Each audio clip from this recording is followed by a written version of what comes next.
Hello and welcome to the 6th LiveG Lookahead on Tuesday the 6th of December 2022 at 5 PM GMT. I hope everyone's all good now that we're entering into the Christmas period. This meeting is being hosted in the LiveG Lookahead channel on our Discord server and is additionally being streamed onto our YouTube channel, where a recording of the meeting will also be available after it is finished. Live subtitles are available by watching the stream via our YouTube channel. As usual, questions and input can be given at any time, and we aim to address all questions and input at the end of the meeting if we don't address them during the discussion. We ask that if you're going to contribute, you must respect the LiveG contributors community rules, which can be found under the rules channel on Discord. And finally, by suggesting ideas, you agree to make those ideas available under the LiveG open source license. So with that out of the way, I'll just quickly introduce myself. I'm James, of course, the founder of LiveG and the lead developer here, who's working on quite a few of the projects. So on to our agenda for today. We'll be starting with making PWAs, progressive web apps, installable in LiveG OS. So with LiveG OS's development maturing at a good pace, we'll be discussing how users will be able to install the apps that they use daily as progressive web apps on LiveG OS. We'll also be talking about how to implement app permissions to ensure that the user and the system is protected against malicious apps. After that, we'll be talking about marketing iOS and choosing the best time to market OSs. We've already built a good reputation for what we've been doing, but we hope to expand. So we'll be discussing about how we can build on our current influence as an organisation that is developing its own operating system, and in turn gain potential early adopters of LiveG OS, who will be the key to its popularity. And finally, we'll be defining our values at LiveG. So we'll be discussing about what sets us apart from other organisations who have similar ambitions in both a moral and ethical sense. We'll be focusing on fighting the climate crisis with the right to repair, ensuring user privacy and data ownership, and diversity and inclusion through leading accessibility practices. So with that out the way, let's make a start with our first item on the agenda. So LiveGOS, as you all know, has been progressing nicely. We've got builds successfully being completed for various different platforms. Obviously we've had x86 64 build supports, and we've released one of those images, and we're soon to have the Pinefin and Raspberry Pi builds underway. This is all very exciting, but we should also be looking at the development of LiveGOS itself, not just building it, and that mainly pertains to maintaining G Shell. So one of the core features of LiveGOS is that it's kind of connected well to the web, where the main app ecosystem is progressive web apps, or PWAs as I'll reference them. And we basically need to implement the functionality to be able to install PWAs and use them just like on other operating systems like Chrome OS and Android, which exhibit similar kind of functionality. So first, we should probably make it easy to install PWAs from Sphere, because when you look at other browsers such as Google Chrome, you'll notice that it is actually not too hard to install PWAs. You literally just go to the menu, and then I believe you then go to More Tools and then Create Shortcut, I believe. And that's on the desktop version. On Android it's slightly different, but very similar. I think press like Add to home screen. So we basically need to implement the same kind of command into Sphere to be able to install websites as PWAs relatively easily, seeing that's one of the best ways to be able to distribute apps.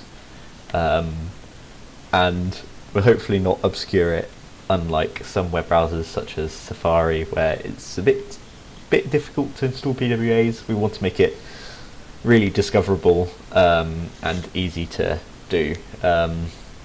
So on that point, we need to include some sort of mechanism for PWA discovery in Sphere. When you look at some web browsers, again, especially with Chrome and Chromium, some apps also have a little banner or a pop-up which appears. This is on some websites, which tells you that it's installable. So we could have a similar kind of functionality. I believe we could see if there is a valid web app manifest present, and if so, we can prompt the user, oh, do you want to install this app, this website as an app on your home screen. So that'll make it really easy to manage, and it will help users out in the long run by just making it easier to find what they need in the future. It's basically like a form of bookmarking apps, websites rather, in an app form. So it's just really handy to open if you find that use the website frequently and want it to be similar to an app, really. That being said, of course, when you talk about apps, they need some sort of system for being able to request permissions from the operating system and be able to do things which websites normally cannot. So whether or not this is to do with accessing the camera or the microphone,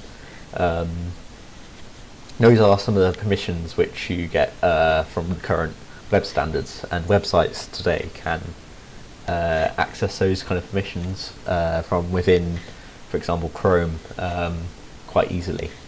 But some of the permissions are fairly basic compared to what you'd probably desire in a progressive web app that's installed.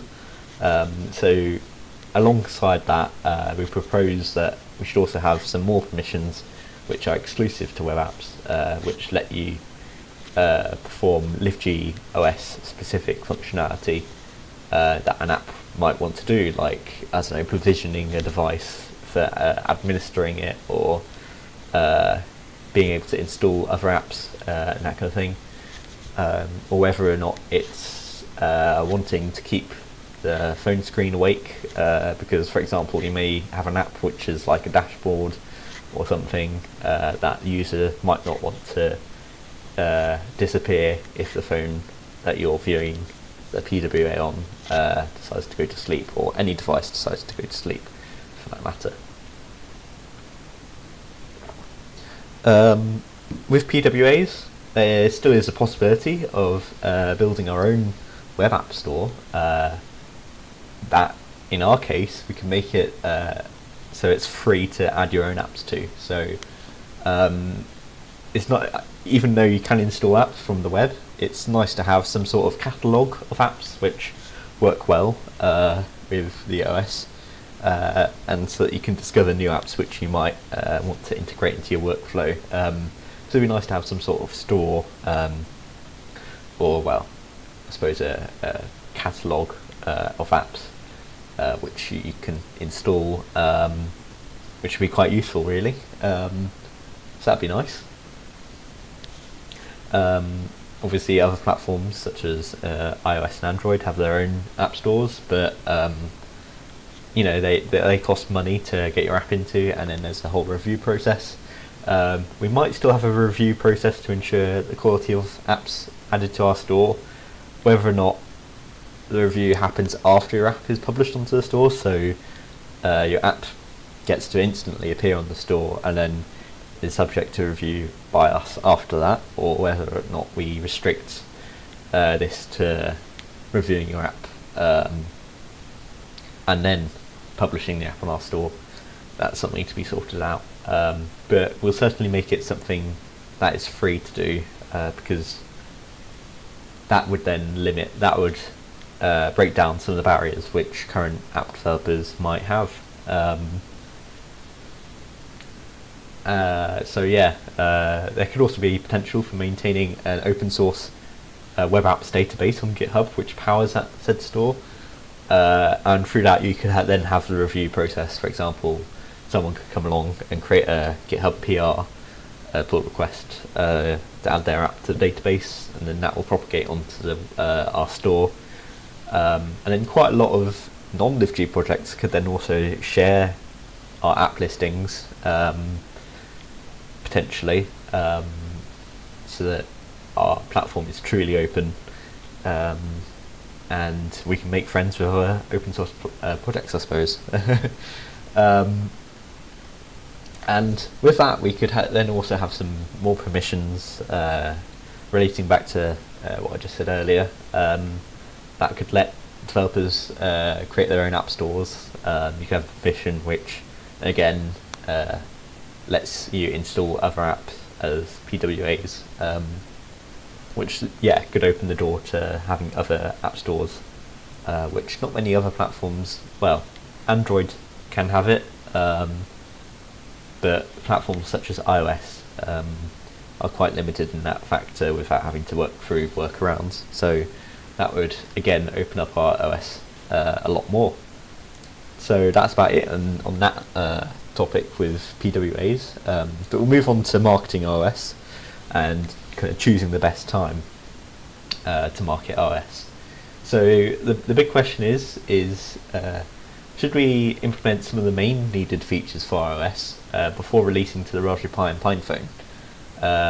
So for example, again, going back to PWAs, whether or not we'd need the PWA functionality, the ability to install PWAs present in the US before we release it for the Pi and PinePhone. In my opinion, I think we should have that kind of PWA installability, even if it's just quite basic to begin with. That could make the OS potentially somewhat useful. Otherwise, it might not be something people would want to download immediately, as it were. again, we have previously mentioned like things like the update system will be something that will be implementing before this release. But yeah, whether or not we should expand to other things is the question. Things such as file managers and text editors, calculators and stuff could wait for version 0.3.0, so that's the release after this release that we're doing. Even though they are quite necessary, they're not critical at this stage to using LiveG. I know you won't be able to save files and stuff just yet, but for proof of concept stuff,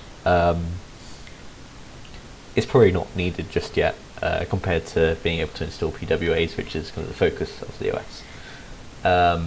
So that could wait until the release after. But really, we wanted to kind of define a point in development which, when met, could be when we basically become a social media storm, hopefully. So again, it's kind of balancing cutting edge and feature complete aspects of the OS, which is somewhat hard to pull off. But I think we can get it just right so that people can discover our OS and become early adopters quite easily. Because there is the risk that if our OS is too bare bones, then people will criticise us with, yeah, that's really impressive, but there isn't a file manager yet, lol, which would not be good for our kind of PR. Unless, I suppose we could say that when you're making press releases, we could describe some of the limitations to make our releases transparent and complete, and then suggest that those kind of features will be in our next update, so people should stay tuned for those kind of things. I think that would be a good kind of way to resolve that, rather than just letting people who want to use the OS for review purposes blindly using the OS. We just need a notice which tells people that not everything is there as we currently have, really, but it's still in development, and they should expect to see the features they want soon. We'll move on to the last point today. I know it's been quite short, but unfortunately not everyone's been around today. But I'd like to discuss about defining our values at LiveG, of course. When you look at kind of today's large tech companies, they do have a poor track record in some cases of maintaining their values. They set out to have some values, but then they don't always follow it. You see a lot of counter examples of when they forget their values almost, or go against their values. It's not a good look, but we have values that we generally want to stick to, which is not too hard for us considering our size at the moment. But yeah, it's really something that we want to stick to, and not have any counter examples against us. So for example, one of our values, which is quite important, especially considering the urgency, is the climate crisis. And the way this kind of links into us, especially as a tech industry as a whole, is the right to repair laws, which are being lobbied against by quite a lot of other companies. But right to repair is something that we as an organisation really value, and we've kind of demonstrated it so far with the LiveG Prisms manufacturing design, even though it's a prototype. That is something that we care about, and it's in our ambitions for what we create. And tech companies, again, they have their own counter examples of how they're not following their values. So for example, recently Apple have excluded cables and charging power adapters and also earphones from their packaging when they're shipping the iPhone, which is under the well, they're trying to market it, that they're trying to make their products environmentally friendly. Now, whether they are or not, from a kind of scientific standpoint, that's left to be debated. There's not much evidence either way, but really, when you look at it, the way that they're marketing it and then also selling the devices, it's generally been regarded as not a good move, because it's mainly been a money-making move by cutting costs and increasing profits. So depending on your perspective, whether or not they're meeting their values is unclear, and we want to be explicit that we're meeting our values. Another example is privacy. Especially with us, we no telemetry, so there's a lot of people who don't quite like telemetry. In my opinion, I think it's alright if it's used okay, but for the purposes of what we produce as an organisation, we're going to mainly stay away from telemetry, because that might cause controversy. But one of the main factors at LiveG, as we discussed in the last meeting with LiveG Cloud, one of the main points that we like to drive is that the user has control over their data.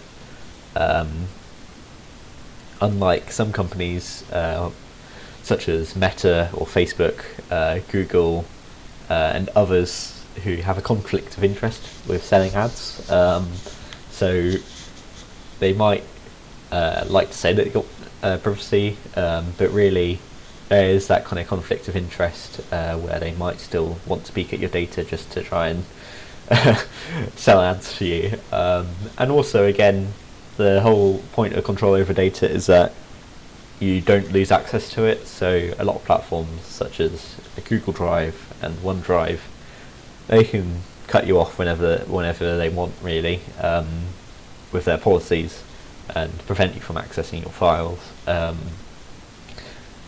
And that's because you don't physically have the data in your hands.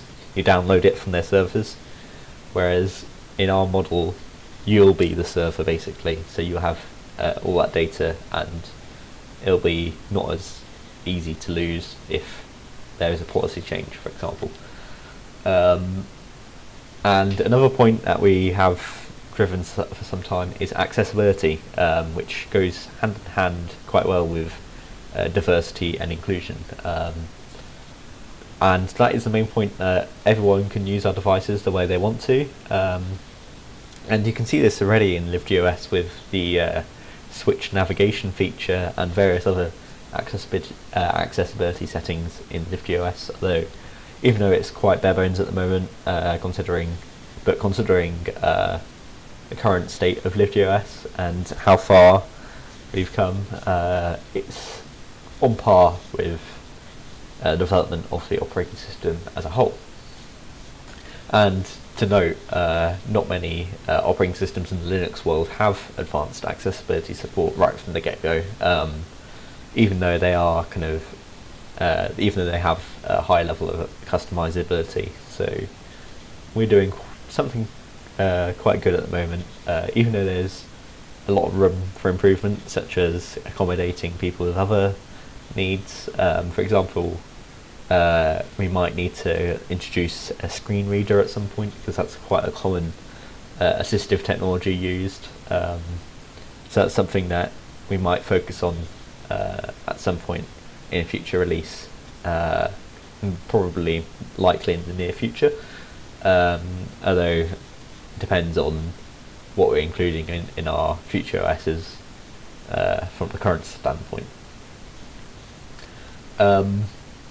When you look at our values, the way that we stick to our values is a real kind of unique selling point that people might want to look out for, especially with news articles taking big hits against the values of big tech companies. Again, when I'm talking about those counter examples, there's a lot of press reporting on how they're not following their values. But I think this could be a proper USP for us, in that we have a clean track record so far, which is good. and it's something that we are trying to drive. And when you look at projects such as the Fairphone, they have similar USPs as well. So it's proving to work out quite well for them. So it might work quite well for us as well. And at the same time, we shouldn't name and shame. We shouldn't name and shame ourselves, because Microsoft tried this against Google and it didn't work with their whole Scroogled advertising campaign. So you shouldn't really make direct hits at other companies. We want to remain somewhat neutral in a way, as from an official point of view as an organisation, just so that we can be friends with people, I suppose, other organisations, and not cause too much controversy. For example, if we say, "Oh, Apple are really bad at doing this and that," that might cause that's not really something constructive to our reputation. That's just hitting back at Apple, and Apple users might think that we are then just opposing Apple completely, and we aren't giving good reason for us to kind of bring them onto our own platforms. So we really need to boast our features without hitting back at competitors' features. Because just hitting back and not providing knowledge about our own features and our benefits is likely not a good idea, in my opinion. To wrap that all up, pardon the pun, seeing it's Christmas, we need to tie our values into our feature focused release schedule. For example, such as supporting more platforms to expand their useful lifetime for the right to repair values. It's good to be able to tie our values to each release that we do, even if it's focusing on one specific value at a time for each release. That still works quite well, because then it really helps with kind of marketing that we're sticking to our values and focusing on each value as a whole for each release. It really kind of segments it quite well, in my opinion. I think that would work quite well. So it's good to talk a bit about our values today. It's very helpful. That's it in terms of our agenda. If you have any questions or input, then you're welcome to leave them in the Lookahead channel on Discord or via the live chat feature of YouTube. That concludes today's episode of LiveG Lookahead. Our next meeting is scheduled on Tuesday the 13th of December 2022 at 5 PM GMT. You can rewatch this meeting via the recording on our YouTube channel, and that'll be made available shortly. But until then, thank you for attending, and have a nice rest of your week as we approach Christmas.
you.